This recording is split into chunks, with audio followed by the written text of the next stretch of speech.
नमस्कार, मैं हूं सत्यपाल और आप देख रहे हैं CWB हिंदी न्यूज। शक संवत 1948 विक्रम संवत 2083 आज चैत्र मास के शुक्ल पक्ष की सप्तमी तिथि और दिन बुधवार है। तदनुसार अंग्रेजी तारीख 25 मार्च सन 2026 आज यानी 25 मार्च को चैत्र नवरात्रि का 7वां दिन है।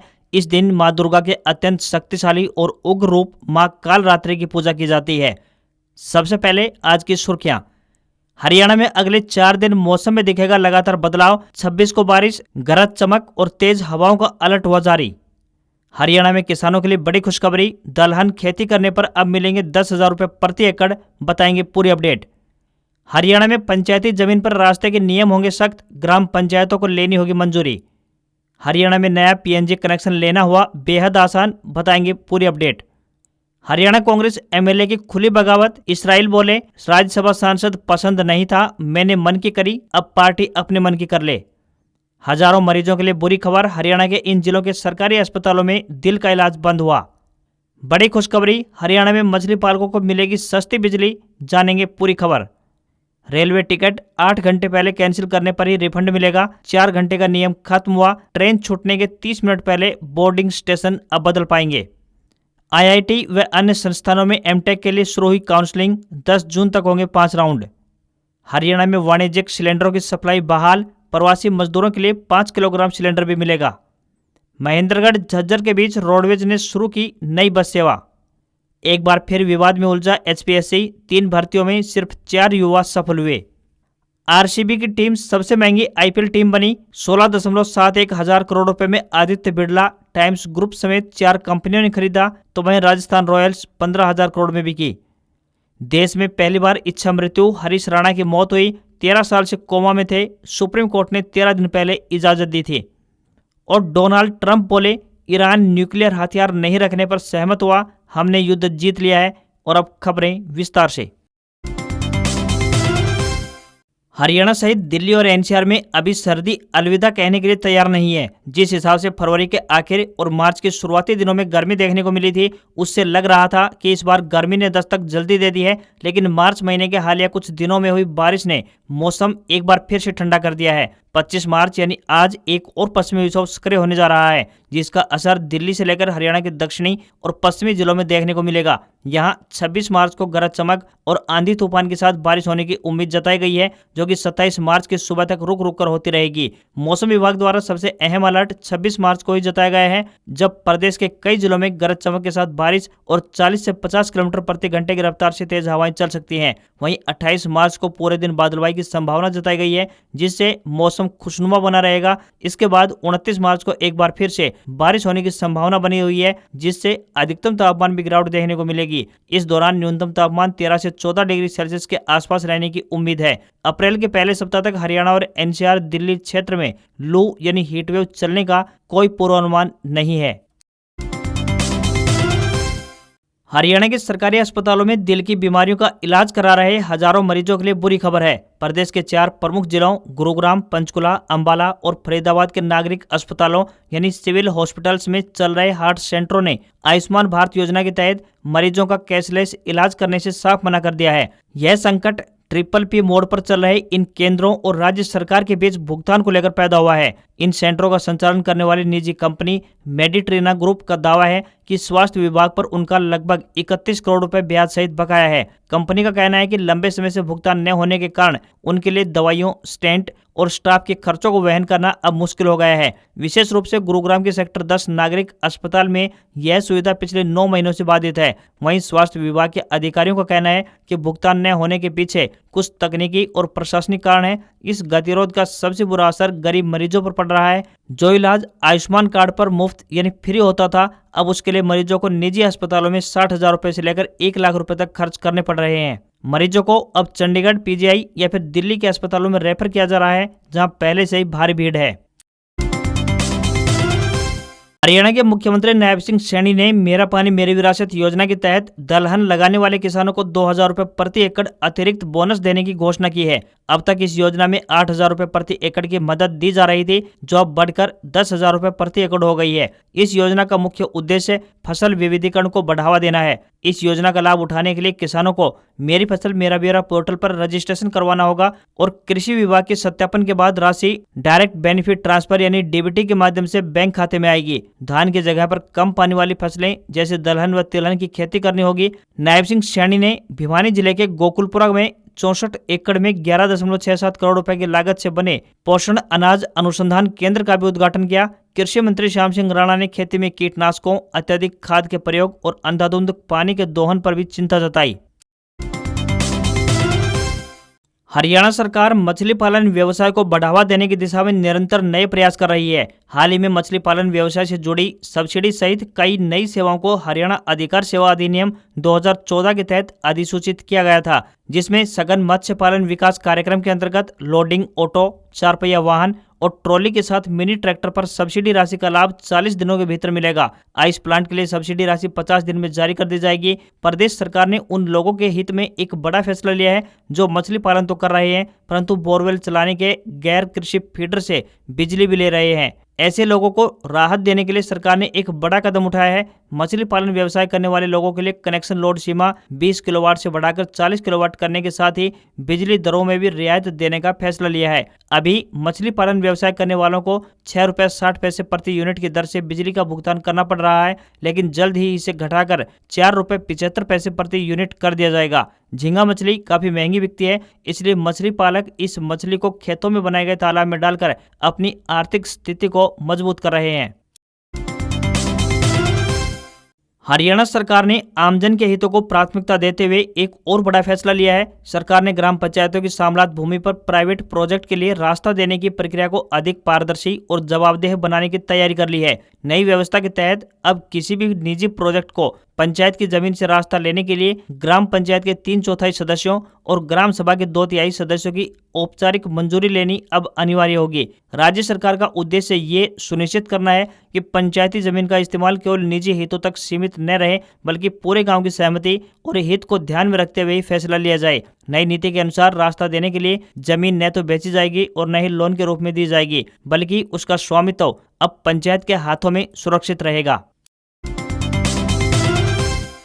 हरियाणा के राज्यसभा चुनाव में क्रॉस वोटिंग का आरोप झेल रहे पलवल के हथीन विधानसभा सीट से कांग्रेस विधायक मोहम्मद इजराइल ने लंबे समय बाद अपनी चुप्पी तोड़ते हुए खुलासा किया है कि क्यों उन्होंने कांग्रेस पार्टी के आधिकारिक उम्मीदवार करमवीर सिंह बौद्ध की जगह निर्दलीय उम्मीदवार सतीश नांदल के पक्ष में अपना मतदान किया था। उन्होंने क्रॉस वोटिंग को लेकर कई राज भी खोले हैं। क्रॉस वोटिंग के सवाल पर कांग्रेस विधायक मोहम्मद इस्राइल ने बताया कि कांग्रेस पार्टी के आधिकारिक उम्मीदवार करमवीर सिंह बौद्ध उन्हें पसंद नहीं थे और न ही बौद्ध ने उनसे वोट मांगी। उनकी जगह यदि पूर्व प्रदेश अध्यक्ष चौधरी उदयभान सिंह उम्मीदवार होते तो वह उनके पक्ष में जरूर वोट करते। पूर्व मुख्यमंत्री भूपेंद्र सिंह हुड्डा से नाराजगी के सवाल पर उन्होंने कहा कि बिल्कुल नाराजगी है, यदि नाराजगी नहीं होती तो यहाँ तक बात ही नहीं पहुँचती। मैं तो मार्च 2024 में ही कांग्रेस पार्टी छोड़ रहा था। जब बीजेपी छोड़कर आए, हिसार से सांसद ब्रजेंद्र सिंह कांग्रेस में शामिल हुए थे, तब चौधरी उदयभान सिंह के कहने पर मैंने कांग्रेस पार्टी को नहीं छोड़ा था। साल 2024 के विधानसभा चुनाव में भूपेंद्र सिंह हुड्डा ने मेरी टिकट कटवाने की कोशिश की।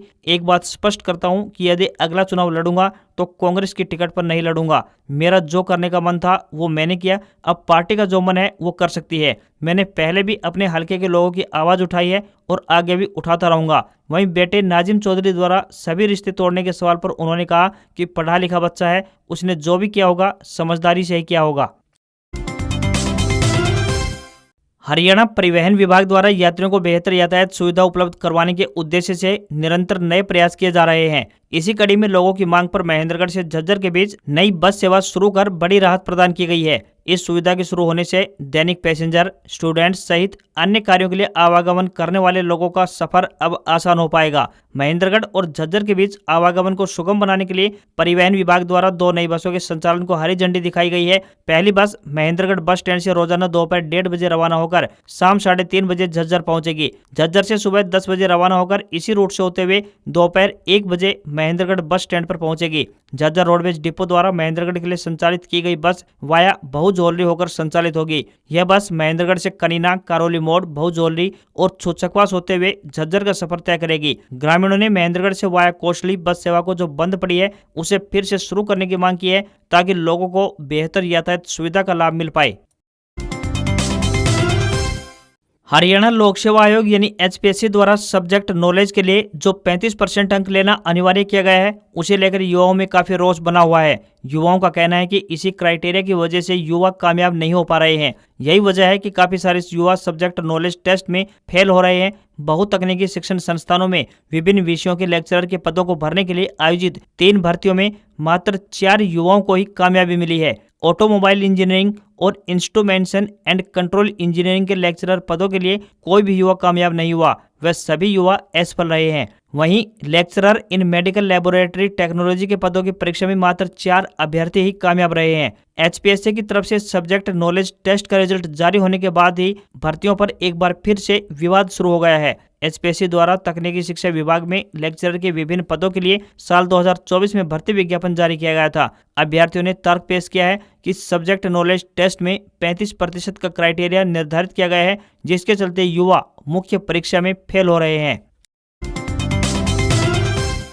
मिडिल ईस्ट में तनाव के चलते देश भर में जारी LPG गैस संकट के बीच हरियाणा सरकार ने जनता को एक बड़ी राहत प्रदान की है। सरकार ने पाइप्ड नेचुरल गैस यानी PNG कनेक्शन लेने की प्रक्रिया को अब सरल और डिजिटल बना दिया है। गुरुग्राम, फरीदाबाद, रोहतक और हिसार जिले की बात करें तो यहाँ Haryana city gas, Indraprastha gas limited और अडानी टोटल गैस जैसी कंपनियां ये सुविधा उपलब्ध करवा रही हैं। PNG का नया कनेक्शन लेने के लिए जिन दस्तावेजों की जरूरत होगी उनमें पहचान पत्र, आवासीय पते का प्रमाण, मकान स्वामित्व से जुड़े कागजात और पासपोर्ट साइज फोटो चाहिए होंगी। इन दस्तावेजों की स्कैन कॉपी या फोटोकॉपी जमा करवानी होती है। वहीं रजिस्ट्रेशन शुल्क के लिए 300 रुपए से लेकर 500 रुपए का भुगतान करना होगा। तो वहीं गैस मीटर और उपकरणों के लिए 5 से 6 हजार रुपए सिक्योरिटी फीस भी जमा करवानी होती है। कई कंपनियां यह राशि किस्तों में लेने की सुविधा भी देती हैं। PNG के फायदों की बात करें तो PNG गैस LPG गैस के मुकाबले हल्की होती है, जिससे रिसाव की स्थिति में जोखिम कम रहता है। यह लगभग 25% तक सस्ती पड़ती है। तो वहीं 24 घंटे सप्लाई भी उपलब्ध रहती है और उपयोग के अनुसार बिल तय अंतराल पर जारी किया जाता है। गैस सिलेंडर खत्म होने का झंझट नहीं रहता है।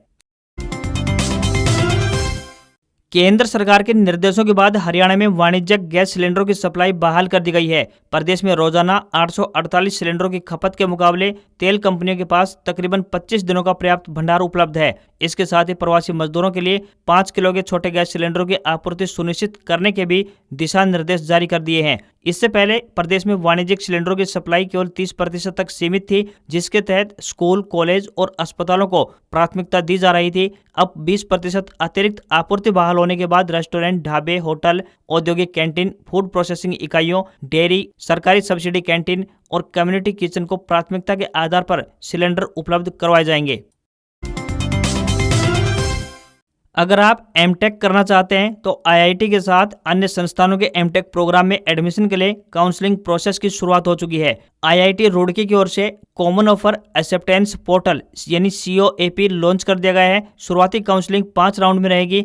11 मई से शुरू होगी, वह 10 जून तक जारी रहेगी। पहले राउंड की बात करें तो 11 से 13 मई, दूसरा राउंड 17 से 20 मई, तीसरा राउंड 24 से 27 मई, चौथा राउंड 31 मई से 3 जून व पांचवा राउंड 5 से 10 जून तक चलेगा। हाल ही में graduate aptitude test in engineering का रिजल्ट जारी हुआ है। गेट के स्कोर पर ही एमटेक में दाखिला मिलता है। अब ब्रांच वाइज कट ऑफ भी जारी होगी। साल 2024 व 25 में गेट क्वालिफाइड छात्र भी भाग ले सकते हैं। देश के 23 IIT में 13,000 से ज्यादा सीटों पर गेट के स्कोर पर एडमिशन मिलेगा।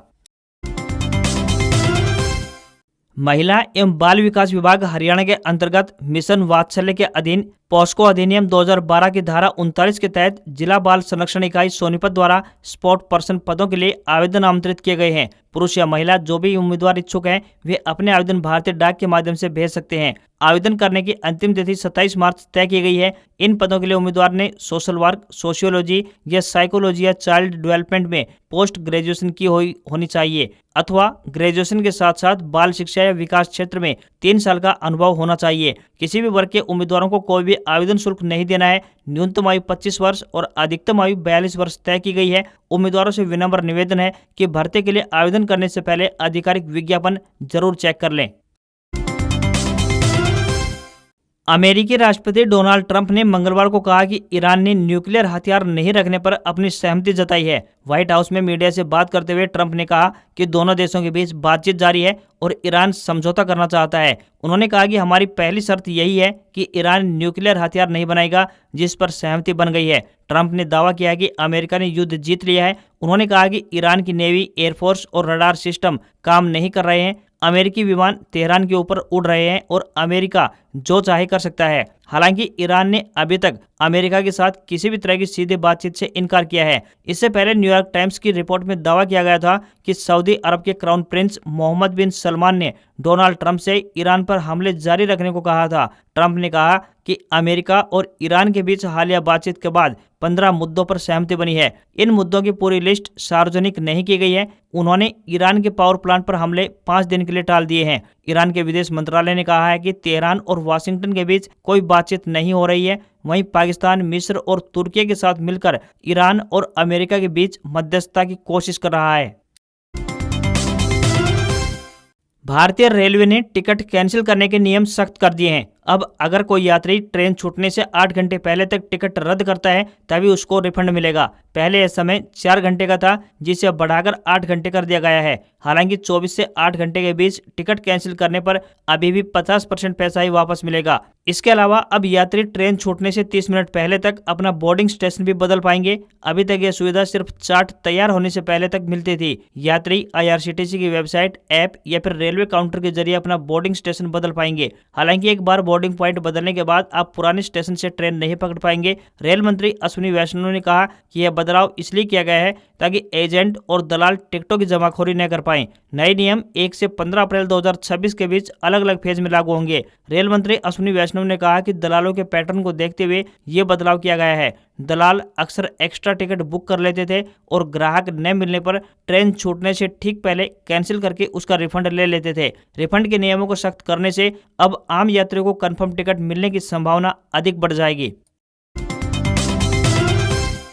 भारतीय शेयर बाजार में तेजी देखने को मिली। सेंसेक्स 1372 अंक की तेजी के साथ 74,068 पर कारोबार कर रहा है, तो वहीं निफ्टी में भी 400 अंक की तेजी रही और ये 22,912 के स्तर पर पहुंच गया। बैंकिंग और ऑटो शेयर्स में सबसे ज्यादा खरीदारी देखने को मिली। बाजार में ये उछाल लगभग दोपहर 1 बजे के आसपास अल अरबिया की उस रिपोर्ट के बाद आया जिसमें दावा किया गया कि मुज्तबा खोमेनी अमेरिका के साथ बातचीत करने के लिए सहमत हो गए हैं। घरेलू शेयर बाजार में तेजी की एक वजह ग्लोबल मार्केट से मिले अच्छे संकेत भी रहे। अमेरिकी राष्ट्रपति डोनाल्ड ट्रंप ने ईरान के एनर्जी इंफ्रास्ट्रक्चर पर हमलों को 5 दिन के लिए अस्थायी रूप से रोकने का ऐलान किया है, जिसका असर भारतीय बाजार पर दिखाई दिया। वहीं सोने चांदी की कीमतों में तेजी देखने को मिली। India bullion and jewellers association के मुताबिक 10 ग्राम 24 कैरेट सोना 851 रुपये बढ़कर 1,40,000 रुपये पर पहुंच गया, तो वहीं चांदी में 5,285 रुपये की तेजी दिखाई दी और ये 2,25,000 रुपये प्रति किलोग्राम के स्तर पर पहुंच गई। वहीं 22 कैरेट सोने का दाम 1,27,794 रुपये प्रति 10 ग्राम के स्तर पर पहुंच गया है।